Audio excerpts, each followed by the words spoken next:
Hi, I'm going to be talking about what I believe God's purpose is in my life and just how you should pray for that. Um, anyway, I'll read from my notes as I usually do. Anyway, it goes, when I was about 16 or so, I believed that God told me that I was to be a missionary. Then I believe he told me it was in China when I was about 17 or 18, so about a year to 2 years later.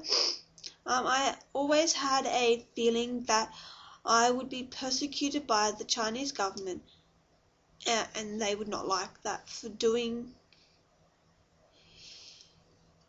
But I don't know how that would be, how that would go, how they go about persecuting me, and whoever I was involved, like whatever organization I was involved in, could be caught out being Christian and being missionaries, and yeah, they tell us off in some form or another. Okay, I never have been to China, but I am still young, so one day I hope to go there. This leads me on to my next point, which is in my old church I had a preacher say that God had a verse for me, which is Psalm 25, and I'm going to read Psalm 25. I'm reading this from the Complete Jewish Bible. By David. I lift up my inner being to you, Adonai. I trust in you, my God. Don't let me be disgraced. Don't let my enemies gloat over me. No one waits for you will be disgraced. Disgrace waits those who break faith for no reason.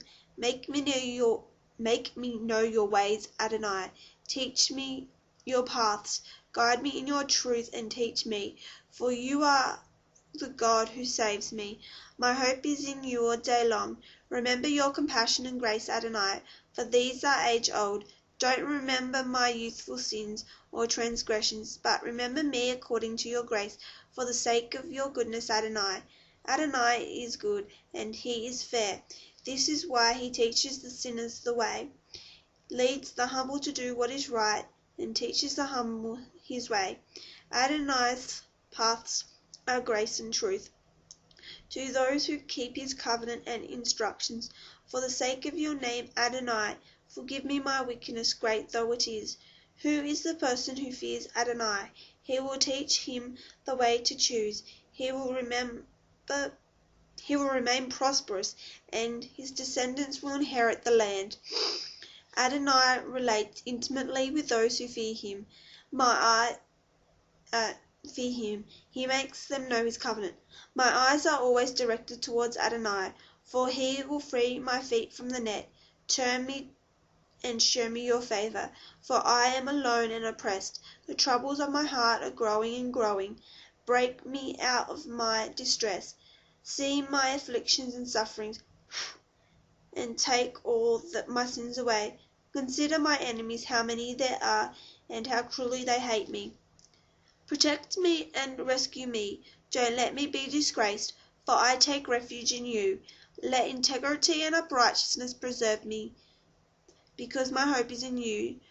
God, redeem Israel from all their troubles. That was the verse. I believe somehow this verse relates to my calling on my life. So next year I plan to go to a missionaries conference back in Sydney. It's not actually in Sydney, it's in the Blue Mountains. Can't remember the name of the place now. That place, wherever it is, they've held lots of conferences. There's a conference place where there's lots of conferences. Anyway, okay. Yeah, I'm going to go to the conference so I can see what I need to study and what other things I need to do to be involved with missionary work. Okay. And then the last thing is, do you know what God's calling is on your life?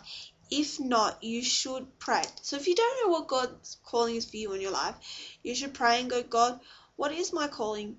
And your calling may be something simple as you're a checkout chick and God wants you to work as a checkout chick so that you can maybe mention to someone in your church, at your work, that you're a Christian, and they ask you, okay, well, so what is it? So do you just go to church on Sunday and is that what it's about? Just going to church and listening to some boring hymns?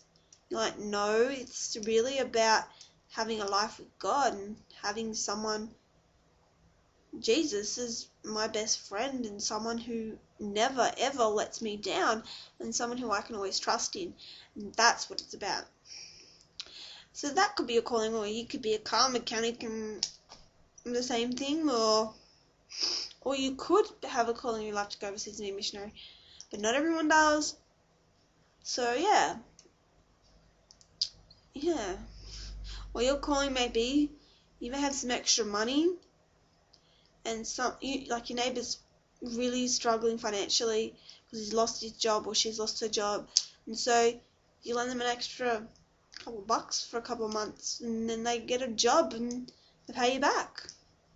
But even if they don't worry, because where does our hope come from? Our hope comes from the Lord, not our money. So all I can say on that is shalom.